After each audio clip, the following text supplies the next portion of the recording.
Bismillahirrahmanirrahim. Assalamualaikum warahmatullahi wabarakatuh.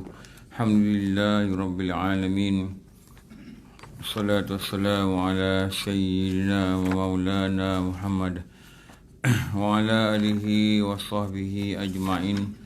Rabbi shrah li sadri wa yassir li amri wahlul 'uqdatam min lisani yafqahu qawli. Subhanaka la ilma lana illa ma 'allamtana innaka antal alimul hakim. La haula wa la quwata illa billahil aliyyil azim. La haula wa la quwata illa billahil aliyyil azim. La haula wa la quwata illa billahil aliyyil azim. Alhamdulillah, kita dapat jumpa lagi tengah hari ini. Allah Ta'ala dengan rahmatnya memberi keizinan untuk kita duduk dalam keadaan yang baik, dalam suasana yang baik, dan diberi kita kehendak untuk hadir, dan diberi kita ruang masa, masih lagi diberi kita kesihatan, diberi kita usia. Banyaknya nikmat yang Allah beri ini, moga-moga kita dapat terus taat dan syukur pada segala pemberian Allah. Okey, hari ini kita baca Jangan Penuntut. Okey, muka surat berapa? 38 kan? Solat sunat istikharah. Betul? Solat sunat istikharah kan? Ya. Sunat ihram dah sudah tu rasanya. Okey. Mula-mula nak kena tahu dulu istikharah ni, alif, sin, ta, tu istikharah tu. Sunat istikharah ni, alif, sin, ta, kha, alif, roha, istikharah ni, dia daripada perkataan khair. Kha, ya, ra. Tahu tulis kot. Saya tulis kat board lah. Kha, ya, ra. Dia asal dia dari perkataan khair. Istikharah ni asal dia perkataan khair. Khair ni maknanya kebaikan. Jadi bila disebut istikharah, maksud dia memohon kebaikan, memohon benda yang baik, memohon kebaikan. Istikharah ni maksud dia memohon kebaikan, yang asalnya tadi daripada perkataan khair. Asalnya daripada perkataan khair. Okey. Apa dalil ni disuruh kita istikharah ni? Hadis daripada Jabir bin Abdullah radhiyallahu an. Apa Jabir kata? Nak catat hadis ni. Kita tahu dalil dia kan. Kita beramal ni kita tahu dalil lah. Ada peningkatan sikit, kita tahu dalil. Rasulullah sallallahu alaihi wasallam mengajar kami, dia kata, Rasulullah SAW mengajar kami beristikharah, maknanya memohon kebaikan, beristikharah dalam semua perkara, seperti mengajar kami surah daripada Al-Quran. Macam mana Rasulullah ajar surah dari Al-Quran ni, ajar surah ni, ajar ni, begitulah juga dia tak betul-betul ajar untuk kita istikharah, mohon kebaikan. Jabir kata apa lagi? Baginda bersabda, apabila seorang daripada kamu mahu melakukan perkara yang tidak jelas. Tidak jelas ni maksudnya dia tak tahu nak pilih mana lah. Dia tak tahu nak pilih mana. Tak jelas. Rasulullah kata apa? Dia perlu solat 2 rakaat yang bukan fardu. Dia perlu solat 2 rakaat. Yang 2 rakaat ni bukan solat fardu. Kemudian dia berdoa.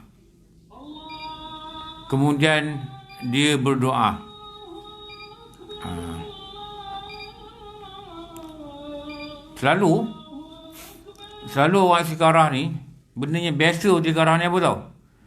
Pasangan. Betul tak? Ada dua orang nak pilih. Bukan 2, 3, 4 nak pilih. Atau dia kata nak pilih pekerjaan. Selalunya orang istiqarah benda gini tau. Tak apa, tak salah lah, betul lah. Dia dapat kerja 2 kerja, dia nak pilih kerja mana elok. Atau dia dah kerja, dia dah ada kerja, lepas tu dia dapat tawaran lain. Dia nak pilih yang mana elok. Tapi dia kena tengok dulu.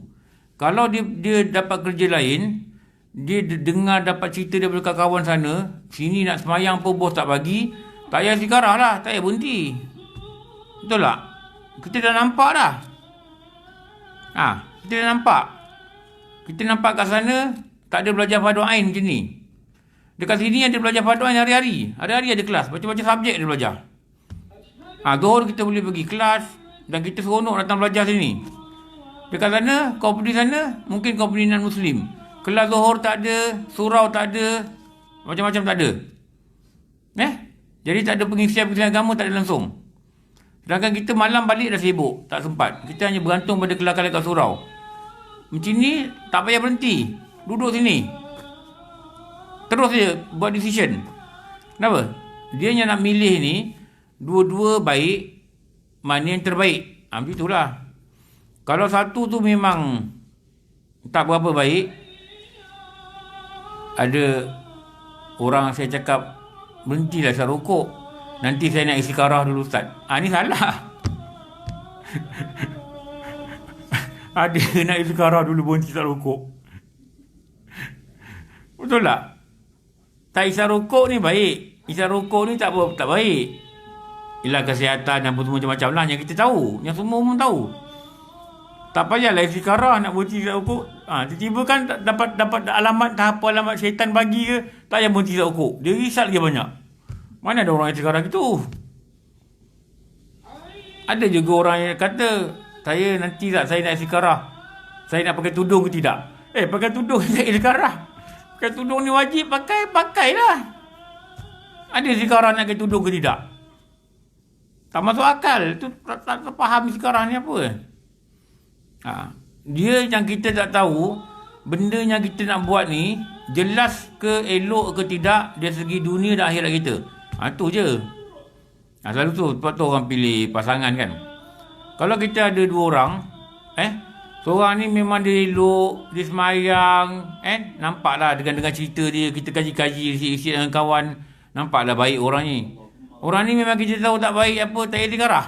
Pilihlah orang yang baik ni, betul je lah. Betul, kita dah nampak. Yang istiqarah ni, kita tak nampak. Kita tak pasti. Kita tak tahu. Tu baru istiqarah. Dulu guru kata boleh juga istiqarah. Besok ada masa lapang.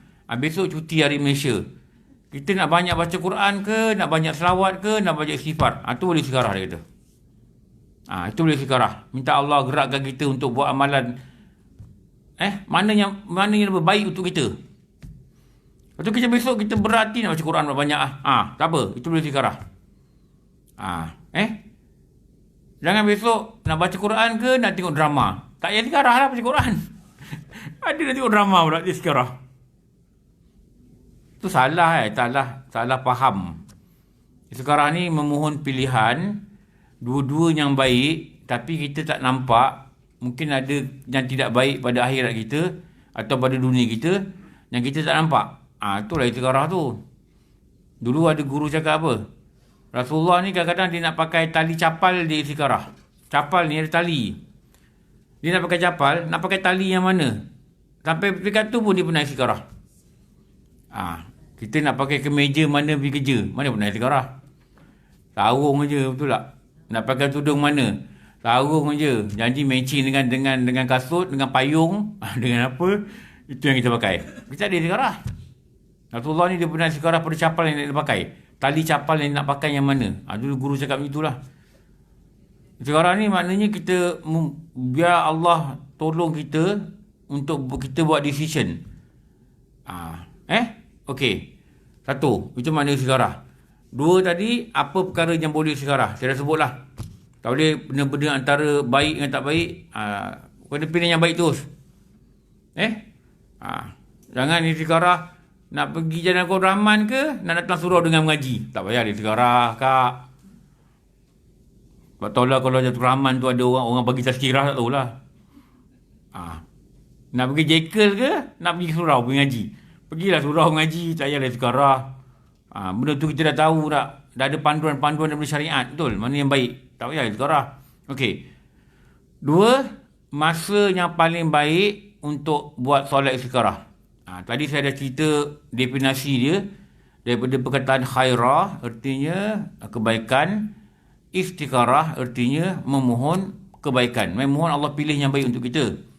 Nombor 2, kita dah sebut hadis daripada Jabir. Yang Jabir kata, Rasulullah ajar kalau benda-benda yang kita tak jelas nak pilih macam mana, maka hendaklah disolat 2 rakaat yang bukan fardu dan kemudian dia berdoa. Itu dalil mengatakan kita disuruh istikharah. Nombor 3, ulama' kata waktu yang paling baik untuk solat istikharah ialah 1/3 malam. Yang akhir. 1/3 malam ni, yang akhir ni boleh kira lah. Kalau kita kira dia maknanya daripada maghrib sampai subuh, kita bagi 3. Kita akan dapat lebih kurang pukul 2.30 sampai subuh. Subuh sekarang ni 5.58 kot. Lebih kurang 5.50. 5.57. 5.57. Maknanya daripada maghrib sekarang 7 berapa? 7.14 14 ke berapa? 7.14 7.14. Dia 7.14 sampai 5.57 tu, kalau kita kira 1/3 malam terakhir, dia lebih kurang 2.30 ke atas. Lebih kurang lah. 2.38 ke berapa? Itu paling baik untuk istikharah. Ada orang kata nanti malam dapat mimpi. Allah alam, tidak tahulah. Itu saya tak tahu. Tapi kalau masih rasa tak tahu nak pilih lagi, dah semayang 2 rakaat, tak tahu lagi, semayang lagi. Dulu guru kami kata boleh buat sampai 12 rakaat. 12 rakaat. Nak buat serentak 12 pun boleh. 2 bangun, buat lagi 2, buat lagi 2, buat lagi 2. Lepas tu tengok tak tahu lagi. Tak tahu lagi. Semayang lagi. Semayang lagi, tak apa. Buat lagi 12 ke, lagi 10 ke, lagi 8 ke, lagi 6 ke, tak apa. Semayang. Sampai satu masa nanti kita rasa macam berat untuk memilih ni. Dan kita pasti pilihan kita bukan disebabkan nafsu kita. Tahu? Mana kita pilih ni bukan sebab gaji sini besar. Kita ada dapat kerja ni. Ini dengan ni beza gaji 200. Kita pilih ni bukan sebab gaji ni, bukan sebab gaji. Kalau kita pilih sebab gaji, maknanya berlandaskan nafsu. Mana salah? Kita pilih ni memang kita rasa berat kat sini. Dan kita pun tak tahu kenapa berat kat sini. Katakanlah kita dah pilih B, tiba-tiba lagi 5 tahun, company tu bankrupt, dia buang kita kerja. Company A ni steady je. Kawan-kawan senyum untuk kita. Itulah kau, satu berhenti, dia kata. Nampak? Kadang jadi gitu kan. Kita tetap yakin. Apa yang kita pilih ini, kita dah rujuk pada Allah, dan Allah dah pilih kita, ada kebaikannya. Kita kena buang kerja pun ada kebaikan. Ada kebaikan yang kita nampak. Mungkin selama ni hati kita tawakal pada kerja. Pada tawakal dengan Allah. Allah nak beritahu kita, engkau bukan tawakal pada kerja, engkau tawakal pada aku. Ada kebaikan lah. Ada kebaikan. Apa jadi pun ada kebaikan. Kenapa? Kita dah istikharah. Kita dah serah. Apa yang baik untuk dunia aku, apa yang baik untuk akhirat aku. Ya Allah, engkau tolong aku beri pilihan. Kenapa? Aku tak tahu, engkau tahu. Sama juga macam pilih pasangan Ni sama-sama nampak. Timbang-timbang saya zahir sama-sama elok. Sama-sama okey. Tapi kalau timbang secara zahir memang nyata ni tak okey, ni okey. Nak pilihlah ni, jangan pilih yang ni. Sebab dah nampak, dah jelas. Dah ada tanda-tanda yang nampak dia ni tak berapa sesuai dengan kita. Dan dia pun bukan orang yang baik, bukan orang yang bagus ke. Kita kata gitulah. Daripada penilaian kita yang sihat. Penilaian kita yang sihat. Tak kira. Dia ni nampak muka pecah rumah. Dia ni tall, dark and handsome. Lebih kurang gitu lah. Tapi kita dengar dia ni, tengok muka memang, tengok profil WhatsApp, muka handsome, sekali jumpa, ya Allah, tobat gitu. Tapi kita kata dia ni baik pula. Dia ni baik. Dia ni tu. Tapi dengar cerita, apa tu nak kena siasat lah. Nak kena siasat. Siasat bukan kita siasat. Kita tanyakan kawan kita. Waktu tu kawan-kawan ni, dia cerita pasal budak ni, dia tidak dikatakan mengumpat. Itu dikatakan mengumpatnya harus. Dan kita ada sebut tu. Dia cerita pasal budak ni, yang kita tanya ni, katakanlah budak ni, kita tanya, jangan tanya orang recommend. Orang recommend memang dia kata A je lah. Betul tak? Waktu dia recommend. Tanya dia, tanya orang lain. Tanya orang lain. Dia biasa sembahyang jemaah kat mana? Dia kata dia ni mana sembahyang jemaah? Nampak tak sembahyang jemaah? Katakan dia ni biasa sembahyang jemaah kat masjid ni. Pergi dah intai. Pergi tengok lah. Tengok. Kalau sembahyang macam ribut, maknanya tak belajar agama. Itu satu tanda. Macam ribut tu. Tumak Nina pun tak ada. Maknanya dia bukan belajar agama. Suruhlah kawan-kawan kita risik. Kalau kita nampak sama baik, kita nak yang terbaik, waktu tu kita istiqarah lah. Waktu tu kita istiqarah. Jadi masa yang terbaik adalah bila kita bangun pada 1/3 malam. Rasa-rasa tak dapat tanda lagi, hati masih 50-50, solat lagi lah. Solat lagi. Okey. Lepas tu, kita nak cerita tentang kaedah dia. Kaedah dia. Dia macam solat macam solat 2 rakaat lah. Dia solat 2 rakaat. Okey. Dia rakaat pertama, kalau kita tengok dalam kitab-kitab, dia kata baca apa? Baca Al-Kafirun. Al-Kafirun. Ada juga ulama kata, lepas Al-Kafirun, baca surah Al-Qasas ayat 68. Ini kata siapa ni? Imam Ibn Hajar Asqalani, seorang ulama besar. Imam Ibn Hajar Asqalani kata, baca Al-Kafirun, baca surah Al-Qasas. Tengok dalam Quran nanti. Al-Qasas ayat 68. Lepas tu, rakaat kedua, baca Fatihah. Lepas baca Fatihah, baca Al-Ikhlas. Baca Qul Allah lah, Al-Ikhlas. Lepas baca Al-Ikhlas, baca surah Al-Ahzab ayat 36. Macam kat sini dia kata Al-Kafirun dan Qul Allah je. Tapi kitab-kitab lain kata ada 2 ayat tambahan ni. Satu tadi surah apa? Tadi kita katakan rakaat kedua, rakaat pertama Al-Qasas ayat 68. Rakaat kedua Al-Ahzab ayat 36. Baca surah tu. Okey. Lepas tu semayang macam biasalah. Semayang. Sama ada 2 rakaat doa, 2 rakaat doa, 2 rakaat doa, atau nak buat 6 rakaat sekali doa, atau 12 rakaat sekali doa pun tak apalah. Tapi yang biasa orang buat, setiap 2 rakaat, dia akan baca doa. Buatlah banyak-banyak sikit rakaat. Buat 4 ke, buat 6 ke. Macam solat hajat lah, betul tak? Solat hajat ni, dulu guru-guru kami kata apa? Solat hajat ni 8 rakaat kata. Bukan 2 rakaat kata. Macam tarawih lah. Guru-guru tu cakap, lu tarawih 20 rakaat, bukan 8 rakaat. Dia kata gitulah. Dia kata dulu guru-guru juga mana ada buat 8 rakaat. Tak ada. Sama juga macam solat hajat ni. Solat hajat ni 8 rakaat. Elok buat 8 rakaat. Bukan tak sah buat 2 rakaat. Boleh juga buat 2 rakaat. Tapi tanda kita serius, tanda kita sungguh-sungguh nakkan hajat ni, nakkan benda kita minta ni, tanda kita sungguh-sungguh, kita buat 8 rakaat. Dah buat 8 rakaat, baru doa. Itu sembahyang hajat. Ini dia boleh buat 2. Dalam kitab kata dia boleh buat sampai 12 rakaat.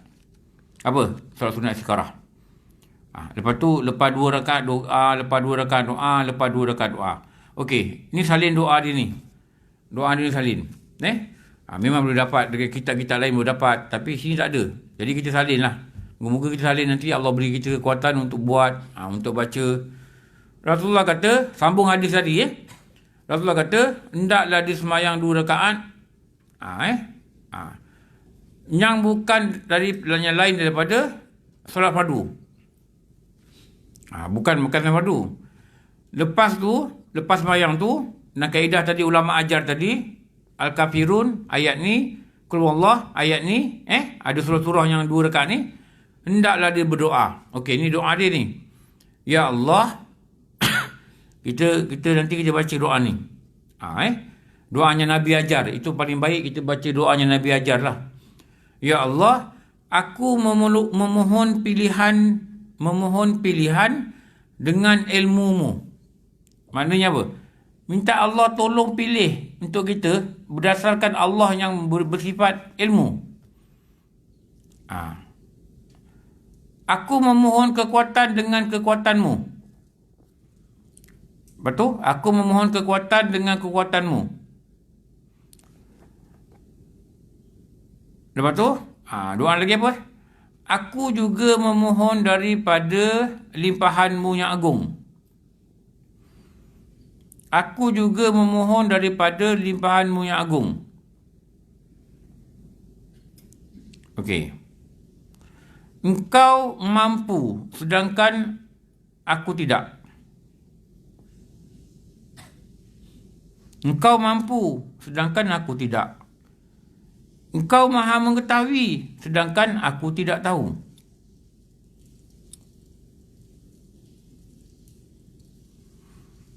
Engkau maha tahu tentang perkara yang gaib.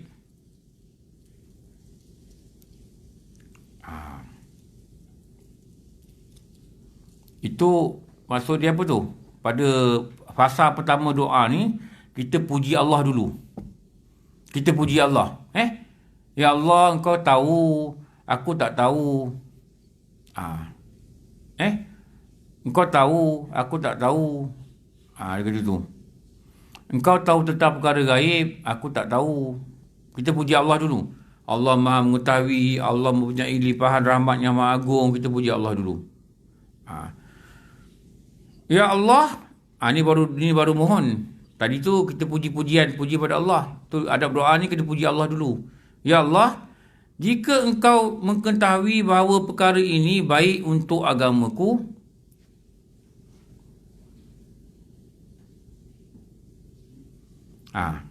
jika Engkau mengetahui bahawa perkara ini baik untuk agamaku, kehidupanku dan kesudahanku,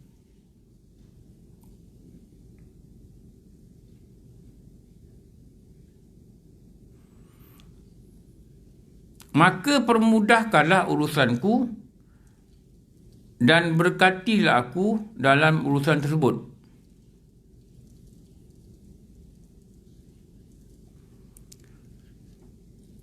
Bila dalam kitab sebut, bila kita dah baca, permudahkanlah urusanku dan berkatilah aku dalam urusan tersebut, waktu tu kita sebut apa benda yang kita nak pilih. Kita cakaplah dalam bahasa kita, apa yang kita nak pilih. Ya Allah, aku ada 2 pekerjaan ni, orang tawarkan aku pekerjaan ni. Inilah urusan aku. Kau tolonglah aku. Lepas tu, sambungan doa ni apa? Jika engkau tahu bahawa perkara ni apa? Urusan tadi yang kita sebut tadi. Buruk bagiku, pada agamaku, kehidupanku dan penghujung hidupku,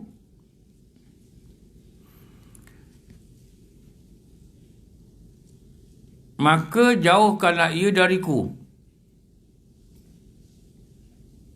Jauhkanlah ia dariku dan jauhkan aku darinya. Satu, minta Allah jauhkan ia dariku dan jauhkan aku darinya. Dan tentukan bagiku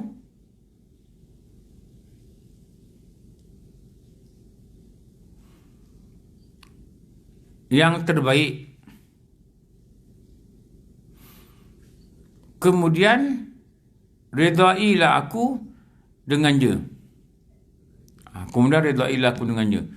Lepas tu Jabir cakap, baginda bersabda lagi, orang itu boleh menyatakan hajatnya. Dekat habis doa tu, cerita lagi sekali apa hajat. Faham Tadi urusan tersebut kita sebut hajat kita. Lepas tu dah habis doa ni, redailah aku dengannya. Jabir kata, Rasulullah kata, lepas tu dia boleh cerita apa hajat dia. Ceritalah. Aku dapat 2 kerja. Ada 2 orang pinang aku. Aku nak pinang 2 orang perempuan. Tapi aku nak pilih yang mana. Nak pinang dua-dua tak masuk akal. Betul tak? Kena pinang seorang. Lepas tu nak buat decision. Nak pinang siapa ni? Ada 2 orang recommend. Ada 3 orang recommend. Nak pilih yang mana. Jadi kebanyakannya istikharah tu yang tu lah. Selalunya lah. Selalunya. Tak apa, tak salah. Apa jua dalam bentuk kehidupan ni kita nak minta dengan Allah, pimpinan, nak minta Allah buat decision, buat keputusan, gitulah. Atau kita fikir kita nak pindah kerja kan. Nak balik kampung. Kita fikir nak balik kampung ke nak stay. Ada kosong ni. Bos kata, ada kosong. Temeloh. Syed nak balik. JKR Temeloh. JKR Temeloh JKR ke? Ada tak nampak pula kat mana. Depan jambatan tu. Dekat dengan kampung Syed. Dari bersikal boleh sampai kerja. Tapi fikir-fikir, sana pun boleh buat kuliah, samalah. Sana pun boleh dengan kuliah. Sana pula dekat dengan mak. Pergi macam je fikir. Nampak sana lagi baik, tak apa pergi. Tapi kalau nampak, sini pun ada baik juga. Gini-gini, waktu tu kita istikharah lah. Kita istikharah. Kita mohon. Kita mohon. Jangan fikir sampai 6 bulan, orang lain pula pindah nanti. Bos, okey bos, saya dah istikharah 8 bulan. Dapat jawapan. Lambat benar kau, orang dah pindah lah. Orang tu dah masuk dah. Kau lambat sangat. Betul tak? Orang nak offer ni kosong ni terhad. Ada masa dia kena isi. Jangan sampai 8 bulan, 2 tahun. Tapi bos lupa bila kau offer kau dia kata. Tapi lupa bos lama sangat nak fikir. Minta lagi, tak ada rasa 50-50. Minta lagi. Dan apa juga urusan seharian kehidupan kita. Sama tau. Macam kita nak hantar anak sekolah agama kan. Kita nak hantar sekolah agama ni pun dengar baik. Sekolah agama ni pun dengar baik. Mak tahfiz ni pun dengarnya baik. Dah tengok dah. Dah jumpa dah. Mak tahfiz ni pun dengar baik. Kita tanya anak kita. Kita bagi dia pilihan. Kita tanya, Along nak masuk yang mana? Entah. Dia pun tak tahu. Dan budak-budak ni dia kadang-kadang dia tak erti dah sekarang. Betul. Dia baru darjah 6. Kita tak tahu sekolah mana nak pergi ni. Tanyakan kawan. Kawannya sekolah ni, anak dia kata, sekolah ni bagus. Kawannya sekolah anak dia kata, sekolah ni bagus. Jadi kita tak tahu. Tapi kita boleh pergi dulu sekolah. Atas dasar kemampuan kita. Jadi kita buat apa? Kita istikharah lah. Minta rujuk dengan Allah. Minta rujuk dengan Allah. Tapi kalau sekolah ni kita dengar okey. Sekolah ni kita dengar macam-macam cerita. Dan kita rasa tak selesa dengar cerita macam ni. Dan orang yang sekolah anak situ pun dia kata dia pun tak recommend lah dia kata. Sebab dia pernah sekolah anak situ dia dah keluarkan atau berapa masalah. Kalau macam tu, pilihlah ni terus. Pilihlah terus. Tapi kita ragu-ragu cerita dia, kita pun ragu-ragu cerita kebaikan ni, kita boleh sekarah lah. Minta Allah beri petunjuk. Maknanya kalau baik untuk akhirat kita, maknanya sekolah tu sekolah anak kita. Maknanya termasuklah anak kita, baik untuk dunia anak kita sampai ke hujungnya. Ada hadis kata doa tu ditambah sama ada cepat atau lambat. Maknanya sama ada kebaikan ni cepat atau lambat tak kisah. Keburukan ni cepat atau lambat tak apa. Minta rujuk dengan Allah. Nanti Allah akan rasakan pada hati kita sebab kita dah serahkan permohonan untuk dia buat keputusan. Nanti Allah akan beratkan hati kita nak pergi mana. Itulah kaedah istikharah. Itulah kaedah istikharah. Bukan benda-benda yang lain lah. Bukan benda yang haram dengan benda yang harus. Tak boleh. Tak boleh pilih. Yang haram tetap tak boleh buat. Okey.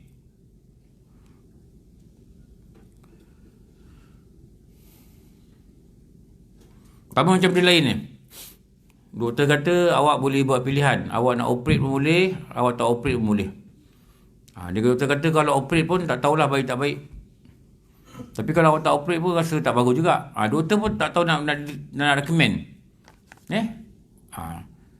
Pada ilmu dia pun tak pasti pengalaman dia. Dia kata ada orang operate sembuh, ada orang operate tak sembuh. Macam sakit lutut kan doktor tak. Jadi kita nak bedah ke tidak. Diserahkan keputusan daripada kita. Kita tanya second opinion dia doktor lain pun dia cakap macam tu juga. Memang kalau ada umur macam ni dia kata risiko. Kadang tak sembuh juga dia kata. Payah nak sembuh lah kalau ikut pengalaman doktor dia. Jadi kita fikir nak ke tidak. Kita boleh buat istikharah. Kita boleh buat istikharah. Sebab apa? Dua-dua benda tu harus dibenarkan. Kalau doktor kata tak operate pun rasa boleh jalan lagi, okey kot dia kata. Dia pun tak nak recommend sangat. Kita boleh buat istiqarah. Okey. Baru baca sini. Bagi orang yang minta petunjuk pilihan,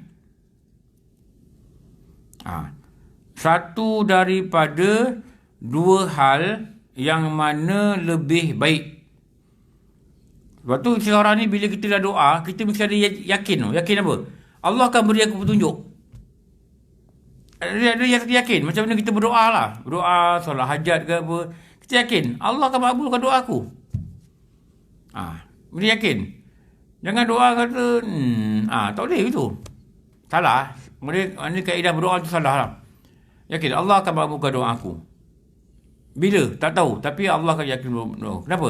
Allah ni dia baik. Dia maha penyayang. Dia maha pengasih pada hamba dia. Dia akan makbulkan doa aku. Cuma aku kena sabar untuk Allah nak beri aku sabar. Aku kena sabar je. Sabar, Allah beri pahala, Allah mampukan doa lagi. Allah lagi pahala sabar je. Sabar. Pujuk hati, sabar. Doa lagi. Jangan putus asa. Doa lagi. Jangan putus asa. Doa lagi. Jangan putus asa.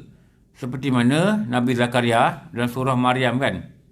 Ayat berapa tu? Ayat 4 ke? Dia kata apa? Wahai Tuhan, sesungguhnya rambutku telah putih. Tulangku telah lemah. Dah tua dah maksudnya. Tetapi aku tidak akan putus asa berdoa pada engkau. Ayat tu katalah. Di terjemahan tu lebih kurang gitulah. Aku tak putus asa berdoa pada engkau. Dia doa apa? Dia memohon duriat. Masa tu dia dah tua, isteri dia dah tua. Maknanya rambut dah putih, tulang-tulang dah lemah, badan tak kuat. Tapi dia tak putus asa untuk minta pada Allah. Allah catatkan permohonan dia, perkataan dia, apa yang dibaca, dicatatkan dalam Quran. Bukalah surah Maryam. Tak salah saya ayat 4 ke apa-apa. Awal surah Maryam tu. Apa benda tu? Wahyu tu dijadikan wahyu diturunkan dalam Quran untuk umat Rasulullah ni. Supaya apa? Kita belajar jangan putus asa. Dalam berdoa ni jangan putus asa. Maknanya Nabi Zakaria ni doa dah lama dah. Daripada muda sampai rambut dia putih. Daripada kuat sampai tulang lemah. Dia kata, aku tidak akan putus asa bermohon padamu. Itu perkataan para Nabi, para Rasul tu. Nabi dengan Rasul pun ada yang ditangguhkan permohonan dia. Bukan Allah tak makbulkan. Allah tak makbulkan kemudian lah. Ditangguhkan permohonan dia.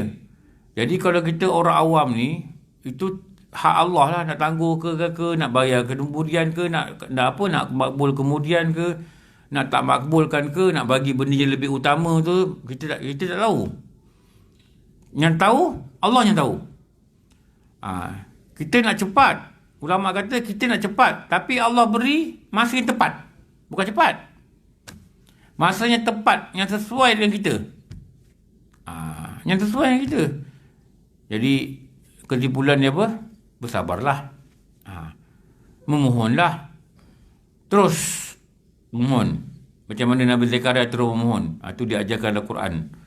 Okey. Pilihan satu daripada dua hal yang mana lebih baik baginya. Nya ni bagi orang yang tadi memohon tadilah. Bagi orang yang memohon tadilah. Jadi jangan lekang daripada istiqarah ni lah. Kalau ada apa-apa perkara jangan lekang daripada istiqarah. Terutama yang melibatkan kehidupan kita kan. Nak tukar kerja, istiqarah dulu. Jangan main mohon, main approve, main apply, main pergi je. Nak pencen awal, istiqarah dulu.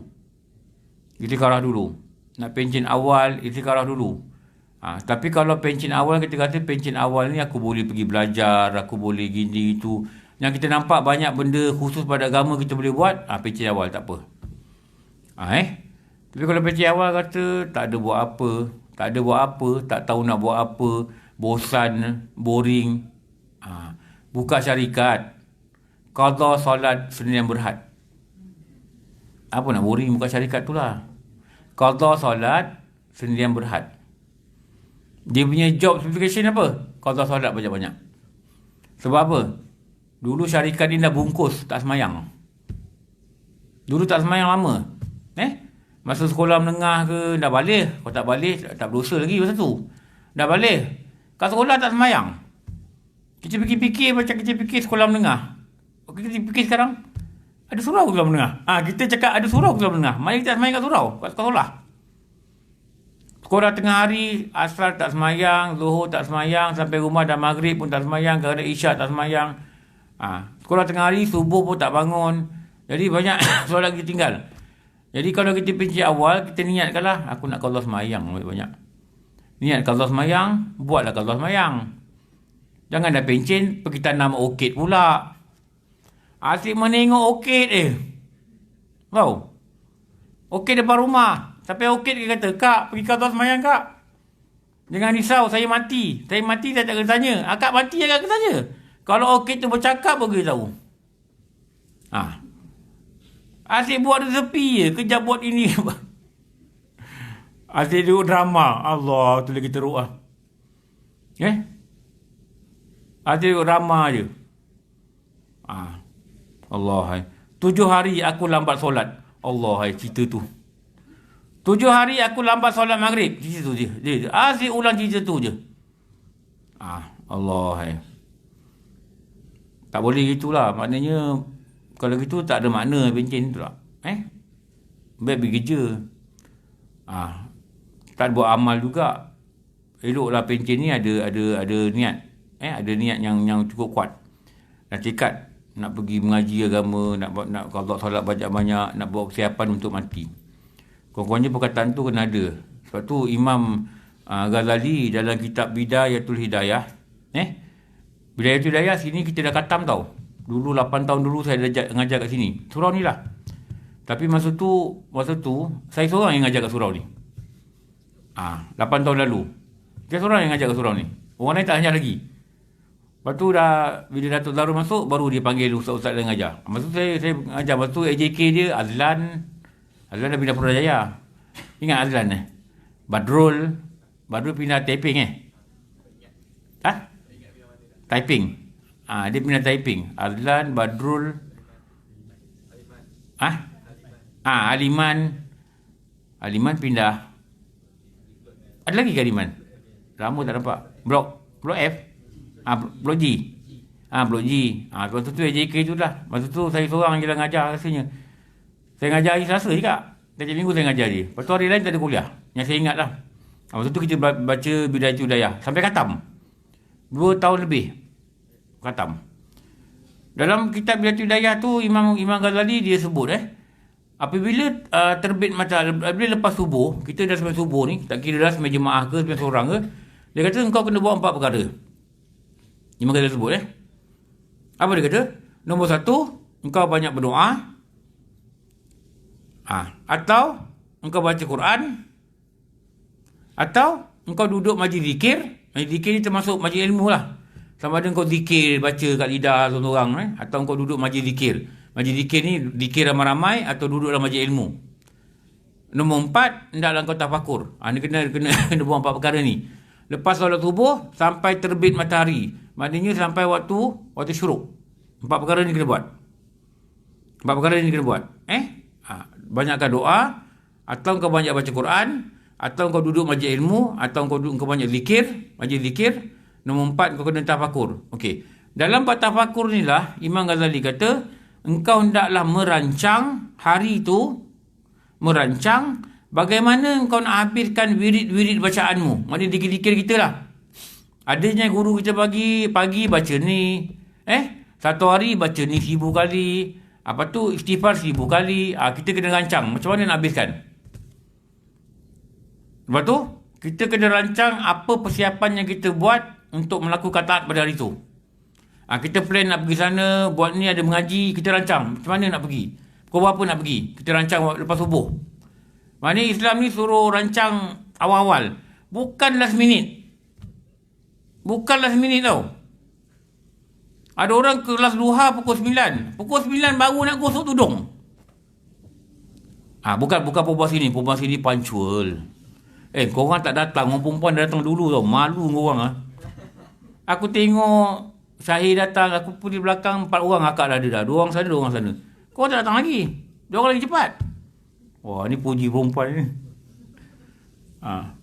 Kalau pukul 9 kelas duha, jangan pukul 9 baru nak gosok tudung. Lepas tu masuk kelas 9.30. Orang dah belajar setengah jam. Saya tengok ada kelas-kelas, wah, bukan pancul dia orang awal. Macam pagi tadi lah, kelas mingguan pagi tadi kan. Dekat Kampung Medan. Kampung Medan ni dah rasa dah 2-3 tahun dah ajar tu. Minggu sekali hari Selasa. Saya selalu sampai pukul 7. Kelas 8. Selalu sampai pukul 7. Sebab saya tak nak jam. Takut tak lepas. Pukul 7 tu saya sampai dengan rumah. Kita beli nasi lemak tengah jalan. Kita makan dengan kereta. Jadi masuk kereta tu aja, kita makan nasi lemak dengan kereta lah. Ni kan PKP kan. Nak keluar makan kat museum tak boleh. Makan dengan kereta. Saya tengok toleh je dah ada orang datang dah. 7-5 minit dah ramai orang mula datang. Kelas 8 tau. Wah, saya kata bagus lah. Bersemangat lah. Yang datang ni bukan orang muda tau. Pakai tongkat, naik basikal. Kaki dia ikut-dengkut. Ada yang turun Toyota. Turun Toyota Angsa yang tinggi tu. Turun pakai tongkat. Pukul 7 lebih sampai lah. Lepas tu masuk, letak beg, booking tempat depan. Sana ramai, 100 lebih. Pernah 200 lebih pun datang kadang. Letak beg, lepas tu pergi tempat perempuan. Solat, ada yang solat tak berhenti. Dekat pukul 8 baru berhenti. Tak tahulah qadha ke, buat duha ke, saya tak tahulah. Mungkin duha 8 rakaat, qadha lagi. Weh, bagus lah diorang. Saya kata benda ni bagus lah. Diorang ni bukan saja penuntut ilmu, tapi dia ni, mereka ni, ada yang setengah mereka ni ahli ibadah. Lepas tu Imam Ghazali kata, engkau mestilah merancang ketaatanmu. Rancang. Kalau nak pergi kelas 8, malam tu gosok tudung. Jangan pagi tu baru nak cari beg pula hilang. Beg dekat kereta suami pula dah pergi kerja. Allah, kelang kabut betul lah. Ada orang di jenis dalam minit gini. Dan Imam Ghazali kata, jangan pula engkau lupa satu perkara, apa yang kau rancangkan akan dibatalkan oleh satu benda namanya kematian. Pagi-pagi kena fikir, aku mungkin mati ni hari tau. Kena fikir itu dalam kepala kita. Aku mungkin mati ni hari. Hari-hari kena fikir gitu lah. Aku mungkin mati waktu duha sekarang. Mungkin mati lepas asar ke, rebah kat pejabat ke, rebah tengah meeting ke, rebah kat parking motor ke. Tak tahu. Imam Ghazali kata, engkau masukkan benda tu dalam fikiran engkau. Supaya dia merangsang engkau untuk lebih dan banyak pada taat. Dia sebut dalam kitab tu. Sebab tu kena plan ahead. Kena awal-awal.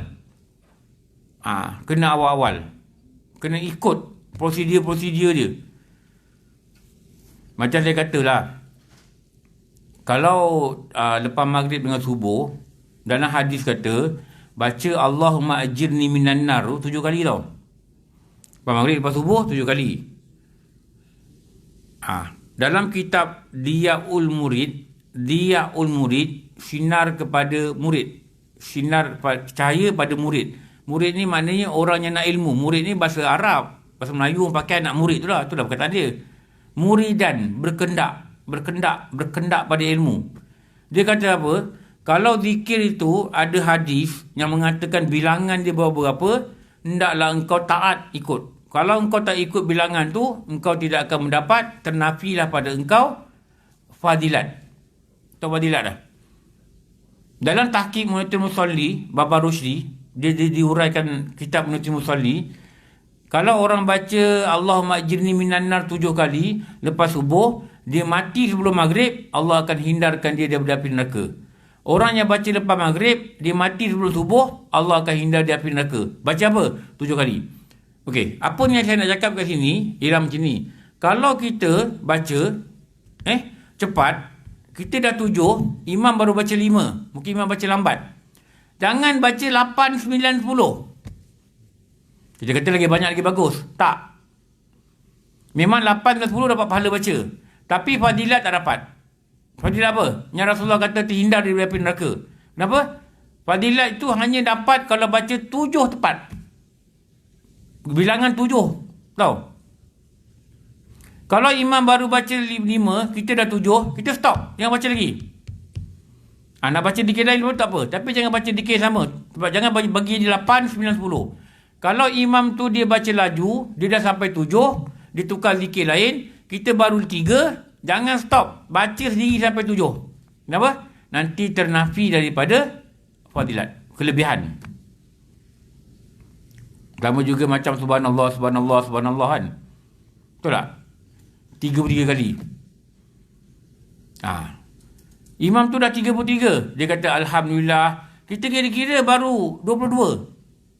Terus baca sampai 33. Kalau kita dah baca 33, imam tu baru 28.